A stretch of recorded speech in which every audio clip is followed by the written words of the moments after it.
हम लोग पढ़ेंगे आबीहू प्रश्नावली 3.1। प्रश्नावली 3.1 स्टार्ट करने से पहले कुछ आबीहू के बारे में बेसिक जानकारी ले लेंगे, क्योंकि बेसिक जानकारी लेने पर बच्चों को प्रश्नावली करने में आसानी होती है। बेसिक जानकारी में हम लेते हैं आबीहू की परिभाषा।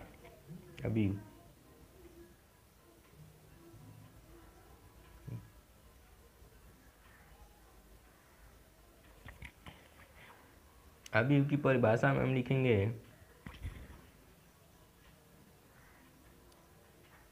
m n संख्याओं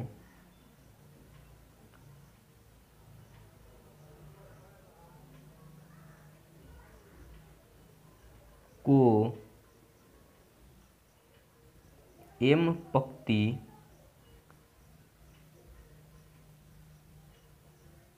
पंक्तियों तथा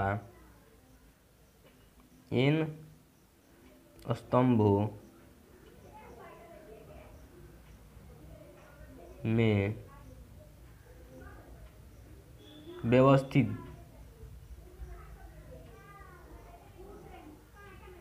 करने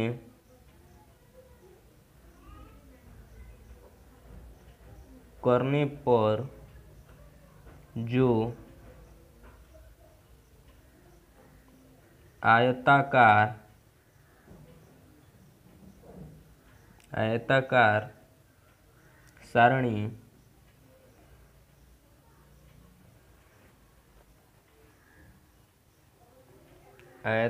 सारणी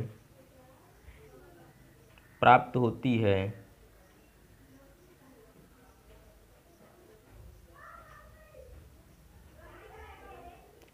है, उसे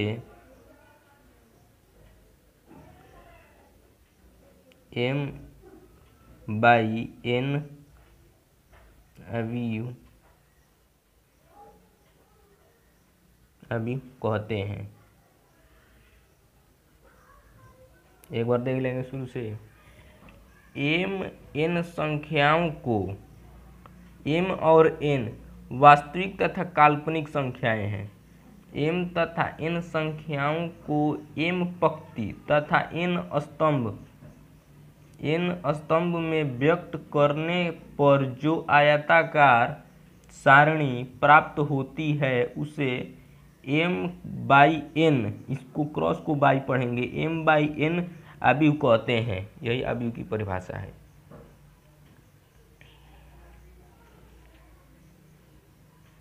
आगे देखेंगे आबीहू के अवयव। दूसरी परिभाषा है आबीहू के अवयव। इसमें लिखेंगे कोई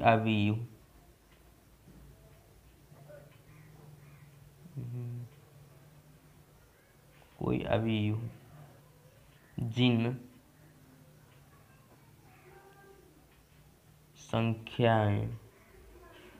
संख्याओं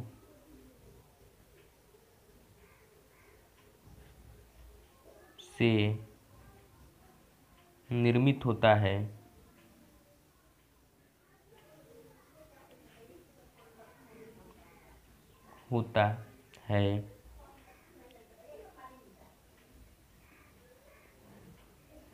उन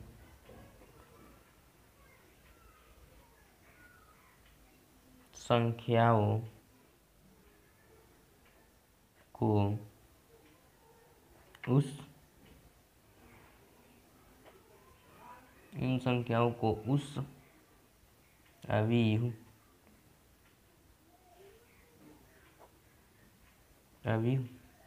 के अवयव कहते हैं।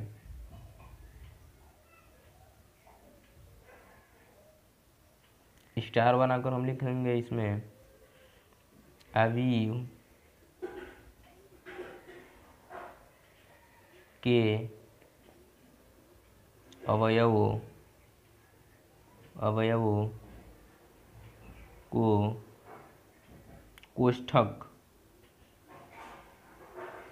कोष्ठक बड़े में बड़े के कोष्ठक के अंदर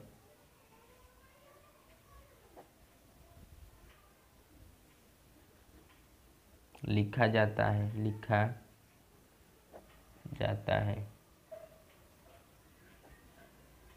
एक बार देखेंगे अवयव के अवयव। कोई अवयव जिन संख्याओं से निर्मित होता है उन संख्याओं को उस अवयव के अवयव कहते हैं।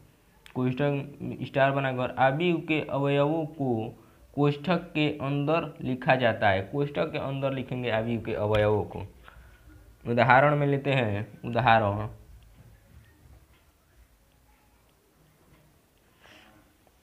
a बराबर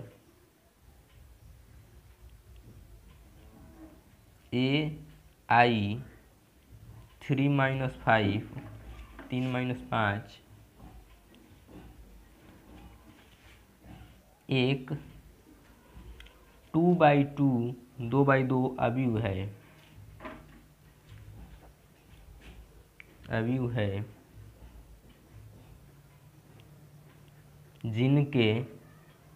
जिसके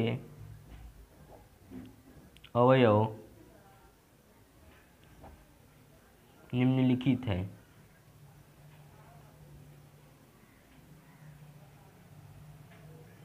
जिसके अवयव निम्नलिखित है। अवयव में हम ये अवयव ai 3 - 5 ये अवयव है। जैसे इसमें a लिखेंगे i 3 - 5 ये सभी अवयव है। अवयव a है, a अवयव, ये पूरे को कोष्ठक के अंदर पूरे को अवयव कहेंगे। ये जो है a अवयव है, ai 3 - 5 ये अवयव है। आगे देखते हैं। अब 2 नंबर में देखेंगे अवयव का क्रम अथवा कोटि। यदि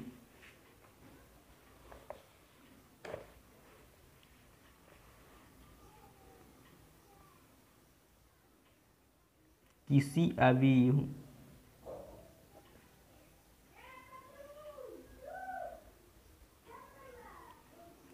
अवयव में m पंक्तियाँ तथा n स्तंभ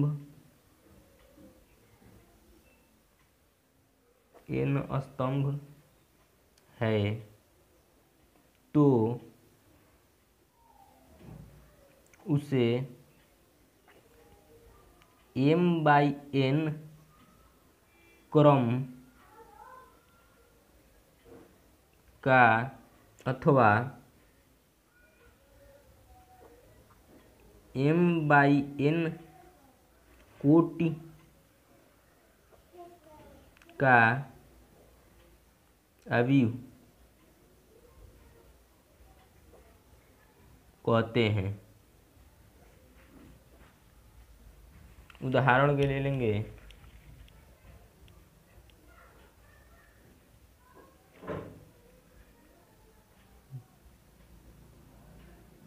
a बराबर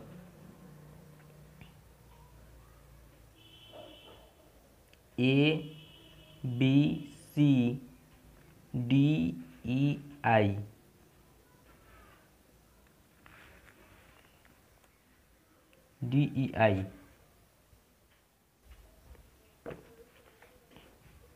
ये जो है पहला पंक्ति है,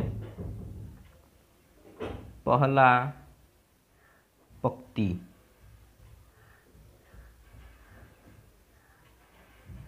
ये दूसरा पंक्ति है, दूसरा पंक्ति। ये तीसरा पंक्ति है।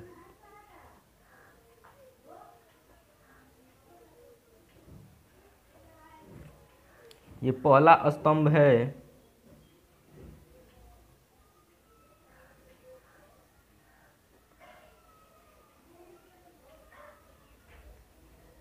तो है तो नहीं तो है। ये दूसरा स्तंभ है।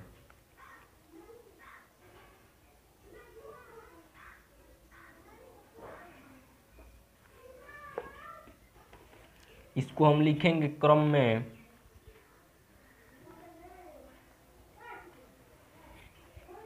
क्रम,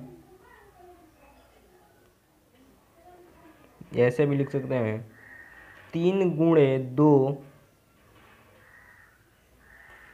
क्रम के अवयव है,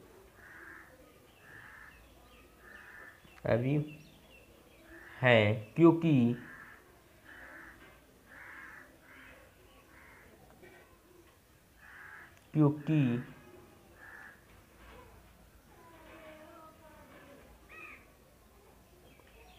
तीन पंक्तियां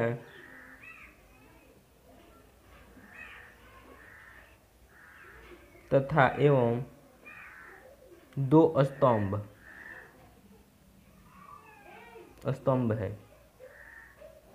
इसमें 3 पंक्ति और 2 स्तंभ है, इसलिए 3 × 2 क्रम 3/2 क्रम के अवयव हैं। पहले क्रम में पहले पंक्ति को लिखते हैं, उसके बाद स्तंभ को लिखते हैं, स्तंभों की संख्या। पहले पंक्तियों की संख्या गुणे स्तंभों की संख्या, उसके बाद कहेंगे उसका अवयव का क्रम। कोई भी पूछेगा इसका कितना अवयव का क्रम है, तो कहेंगे 3 × 2 3/2 अवयव का क्रम है, क्योंकि 3 पंक्तियां एवं 2 स्तंभ है इसमें। आगे देखते हैं। नोट्स और परिभाषाएं लिख कर रखे हैं, क्योंकि वीडियो बहुत लंबा हो जाता है, इसलिए हम ऐसे ही समझा दे रहे हैं। आप लोग लिख लीजिएगा अपने कॉपी में।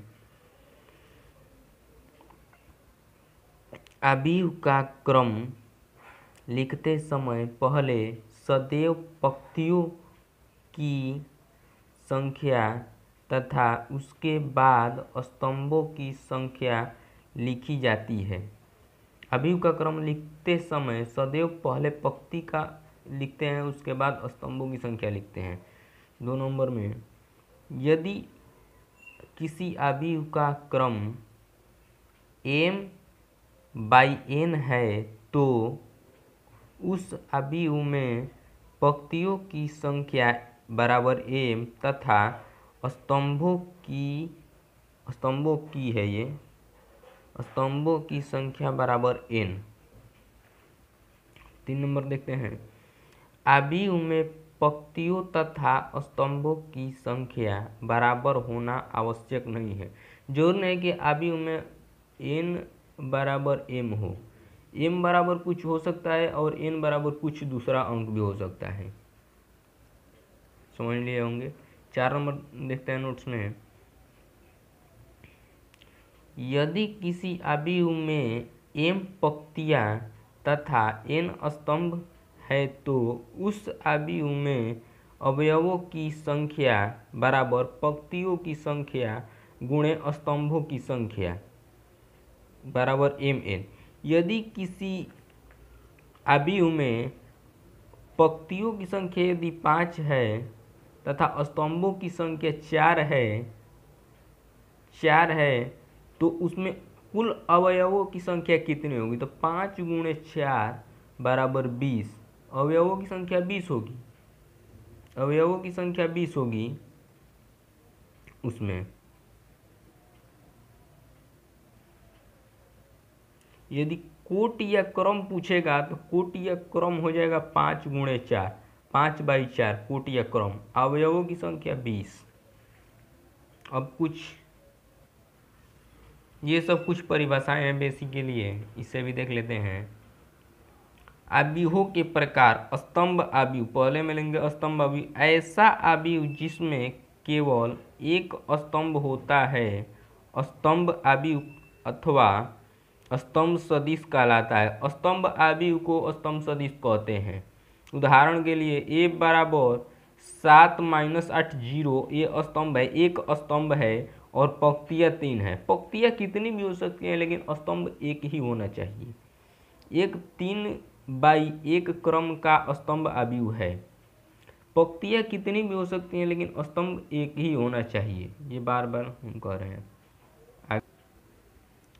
पंक्ति अवयव, ऐसा अवयव जिसमें केवल एक पंक्ति होती है पंक्ति अवयव अथवा पंक्ति सदिश कहलाता है। उदाहरण a बराबर 1 0 -3a। इसमें पंक्ति 1 है और स्तंभ 4 है। 1 2 3 4 स्तंभ है, लेकिन पंक्ति 1 ही है। स्तंभ कितना भी हो सकता है, लेकिन पंक्ति 1 ही होना चाहिए। वर्ग आव्यूह में देखते हैं, ऐसा आव्यूह जिसमें पंक्तियों की संख्या स्तंभों की संख्या के बराबर होती है। पंक्तियों की संख्या और स्तंभों की संख्या बराबर होनी चाहिए, यानी m बराबर n होना चाहिए। इसमें वर्ग आव्यूह कहलाता है। उदाहरण में देखते हैं इसके। उदाहरण a बराबर पहले पंक्ति में है 2 1 -1, दूसरी पंक्ति में 3 -2 5, तीसरी पंक्ति में 1 5 -3। इसमें पंक्ति 3 है, 1 2 3 पंक्तियां हैं तथा स्तंभ भी 3 है, 1 2 3 स्तंभ है। आगे देखते हैं 4 नंबर में विकर्ण आव्यूह है। 4 नंबर, ऐसा वर्ग आव्यूह जिसके मुख्य विकर्णों के अवयवों के अतिरिक्त शेष सभी अवयव शून्य होते हैं, विकर्ण आव्यूह कहलाते हैं। मुख्य अवयव, ये जो है मुख्य विकर्ण है। मुख्य विकर्ण के अवयवों के अतिरिक्त शेष सभी अवयव शून्य होते हैं। ये जो है ये सभी शून्य हैं और ये जो है कुछ अलग अंक है, इसलिए इसे विकर्ण आव्यूह कहते हैं। 5 नंबर देखते हैं।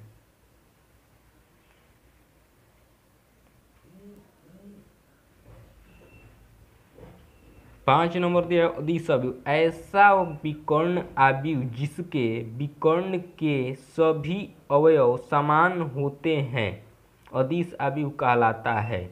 जैसे उदाहरण में लेते हैं a बराबर 2 0 0 2। इसमें विकर्ण ये है 2 2, विकर्ण में अवयव समान है, 2 है, ये भी 2 है, इसलिए ये अदिश आव्यूह होगा। 2 नंबर उदाहरण देखते हैं -3 -3 -3। ये जो विकर्ण है ये विकर्ण में अवयव ये जो बराबर है, इसलिए इसे अदिश आव्यूह कहते हैं, बाकी सब शून्य है। ये जो अगर अवयव बराबर नहीं होता इसमें तो यही हो जाता विकर्ण आव्यूह। आगे देखते हैं 6 नंबर तत्समक आव्यूह, ऐसा वर्ग आव्यूह जिसके मुख्य विकर्ण का प्रत्येक अवयव 1 तथा शेष सभी अवयव शून्य होता है, इकाई अथवा तत्समक आव्यूह कहलाता है। मुख्य विकर्ण का अवयव 1 होना चाहिए। जैसे इस उदाहरण में देखिए 1 और 1, ये जो मुख्य विकर्ण का अवयव है 1 ही है, 1 1 है, तो ये तत्समक आव्यूह होगा। यदि इसमें 1 के अलावा 2 2 होता तो ये जो है पहले वाला आव्यूह होता अदिश आव्यूह। यदि 2 और 3 होता यही, तो ये जो है विकर्ण आव्यूह होता। इस फिर दूसरे नंबर उदाहरण में देख लीजिए 1 1 1, ये भी जो है तत्समक आव्यूह। इसमें भी अगर कोई भी बदला जाता तो अदिश आव्यूह हो जाता। ये अदिश आव्यूह,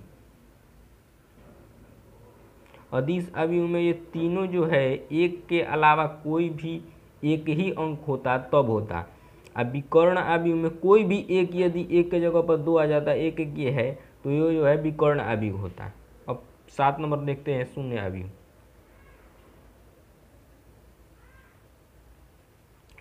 शून्य आव्यूह, ऐसा आव्यूह जिसका प्रत्येक अवयव शून्य होता है, शून्य आव्यूह अथवा रिक्त आव्यूह कहलाता है। शून्य आव्यूह को ओस द्वारा व्यक्त निरूपित करते हैं। जैसे ओ बराबर देख लिए 0 0 0 0 तथा ओ बराबर 0 0 0 0 0, सभी इसमें 0 है, ये शून्य आव्यूह है। एक बात जान लीजिए, तत्समक आव्यूह को आई से व्यक्त करते हैं। तत्समक आव्यूह को आई से व्यक्त करते हैं। और एक बात और समझ लीजिए, प्रत्येक इकाई तथा तत्समक आव्यूह एक अदिश आव्यूह होता है। प्रत्येक इकाई तथा तत्समक आव्यूह एक अदिश आव्यूह होता है। दूसरे नंबर में समझ लीजिए, प्रत्येक अदिश आव्यूह एक विकर्ण आव्यूह होता है। प्रत्येक अदिश आव्यूह एक विकर्ण आव्यूह होता है।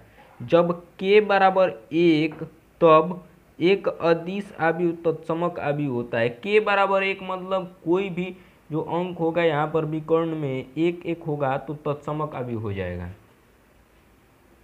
आगे हम देखते हैं आव्यूहों का जोड़ने का नियम।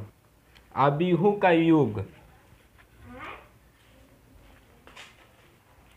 अवयवों का योग यदि ए तथा बी समान क्रम के दो अवयव हैं, ए तथा बी समान क्रम के, यदि ए जो है ए बराबर 1 2 3 4 ये 2/2 क्रम का अवयव है। अब बी भी 2/2 क्रम का अवयव होना चाहिए, जैसे 1 4 5 9 ये भी 2/2 क्रम का होना चाहिए, नहीं कि 3/3 क्रम का। यदि बी बराबर हो जाता है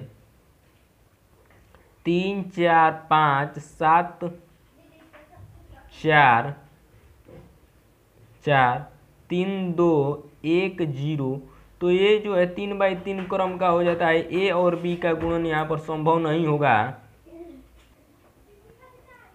तीन में ये जो है अवयव का योग संभव नहीं है।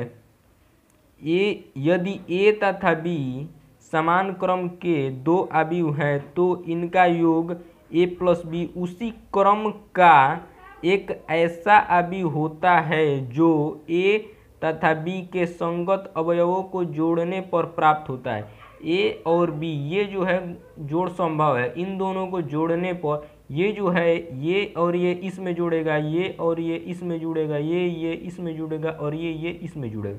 उसके बाद जो अवयव बनेगा वही जो है इसका संगत अवयव जोड़ का होगा। समझ गए होंगे, आशा है कि। आगे देखते हैं घटाने का नियम। अवयव का अंतर यदि ए तथा बी समान क्रम के दो अवयव हैं तो समान क्रम का भी होना चाहिए। इसमें भी 2/2 होगा तो 2/2 2/2 3 नहीं हो सकता है, 3/2 नहीं होगा। 2/2 3/3 3/3 लेंगे तो 3/3 2/2 लेंगे तो 2/2 में जोड़ेंगे। ये नहीं कि 2/2 का अवयव है 3/3 क्रम में जोड़ेंगे, 3/2 क्रम में जोड़ेंगे तो वो गलत हो जाएगा। यदि ए तथा बी समान क्रम के दो अवयव है तो इनका अंतर a माइनस बी निम्नवत परिभाषित किया जाता है। a माइनस बी बराबर a प्लस कोष्ठक के अंदर माइनस बी। दूसरे शब्दों में अवयव a तथा अवयव माइनस बी का योगफल। इसमें माइनस बी में माइनस बी यानी कि जो अवयव होगा माइनस बी में 2 3 4 5 दिया है, अब माइनस बी में ए में दिया है 8 10 5 6 तो इसमें और इसका घटाव करेंगे तो ये भी हो सकता है, इसमें माइनस का चिन्ह भी लगा सकते हैं और जोड़ देंगे, और नहीं तो इसमें माइनस का चिन्ह यहाँ पर लगा देंगे, ये सभी प्लस रहेगा। ए माइनस बी जब होगा तो समझ गए होंगे। अब हम सवाल पर चलेंगे अगले वीडियो में।